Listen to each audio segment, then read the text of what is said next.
Okay, so Time Magazine dropped their big Athlete of the Year article for 2025. A'ja Wilson gets the cover.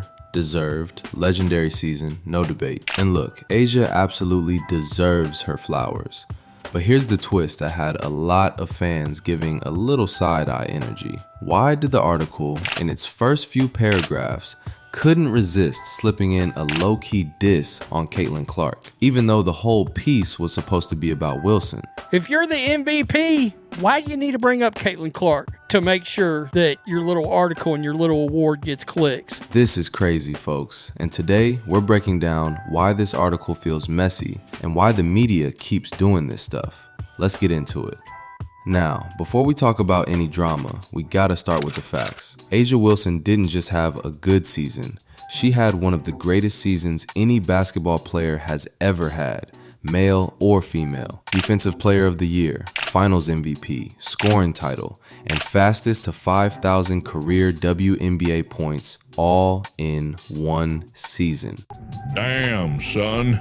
Nobody in WNBA or NBA history has done that.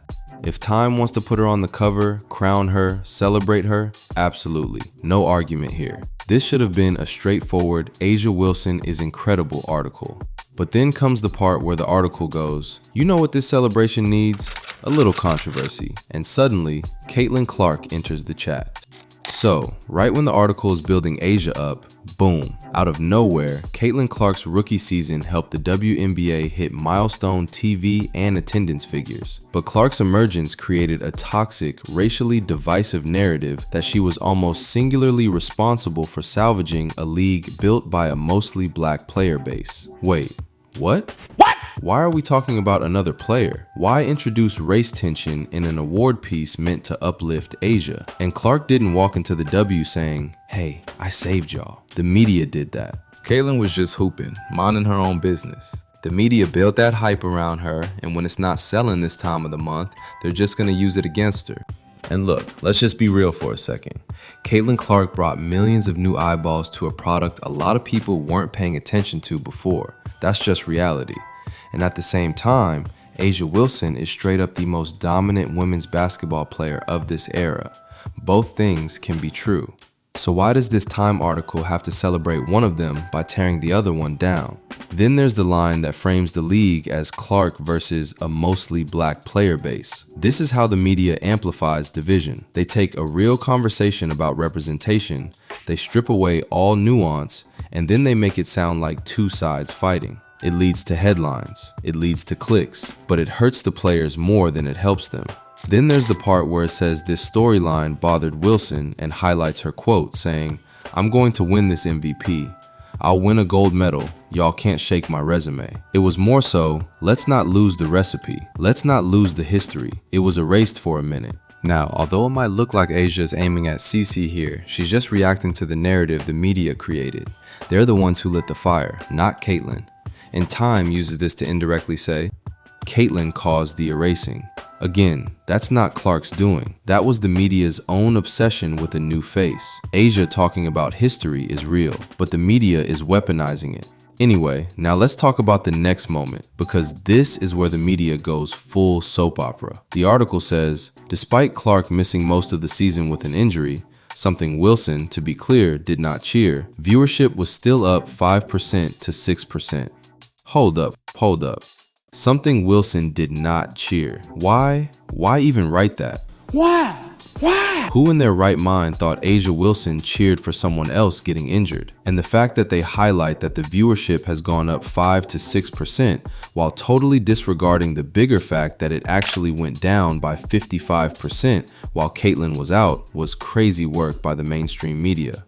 This is classic media narrative steering. They create tension, then they write a sentence removing the tension, but by writing it, they actually reinforce it. Nobody, not fans, not players, not anyone, thought A'ja celebrated Clark's injury. But by writing it, Time plants that idea into the public's brain. And it gives the article a dramatic little twist it didn't need. And then they add, viewership went up anyway. Translation, see? The league doesn't depend on Clark. Again, unnecessary, petty, and completely irrelevant to Asia's achievements. Here's the real truth. Asia doesn't talk like this. Clark doesn't talk like this. Their teammates don't talk like this. But journalists do, because drama sells. The media loves black versus white angles, new star versus old guard. You didn't save the league, we did storylines, and look what happened when the Golden Girl got injured. These narratives get retweets, shares, think pieces, comment wars, all the stuff newsrooms track for ad revenue. And the Time article is doing exactly that. It uses Clark as a foil. It uses race tension to add stakes. It uses Asia's quotes to build a storyline Asia herself probably didn't intend. It uses Clark's injury as a moment of vindication for players, even though no one in the league asked for that framing. It's all constructed. And the saddest part? It overshadows Asia's greatness instead of enhancing it. Imagine if the article simply said, Asia Wilson dominated the league so thoroughly that her peers, coaches, and opponents are calling it one of the greatest seasons ever. That's it. Period. I actually read the rest of the article, and honestly, it's really good. It talks about her struggles, her growth, and how she fought her way to the top. That part was written beautifully. But instead, they have to do it like this. Asia Wilson is the GOAT. But before we tell you about all that, here's a 2-paragraph lead-in on why Caitlin Clark's arrival in the WNBA has caused more harm than good, and the league is just perfectly fine without her.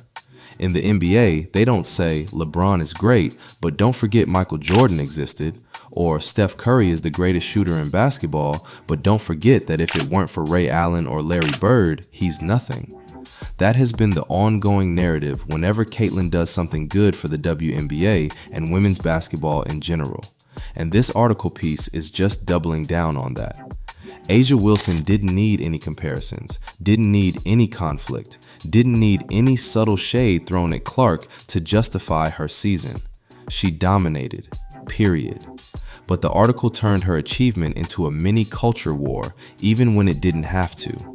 And that's the disappointing part, because both things can be true.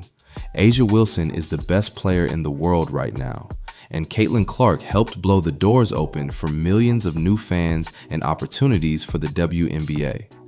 At the end of the day, it's as simple as this. You can celebrate Asia Wilson without tearing down Caitlin Clark, and you can celebrate Caitlin Clark without diminishing the dominance of Asia Wilson.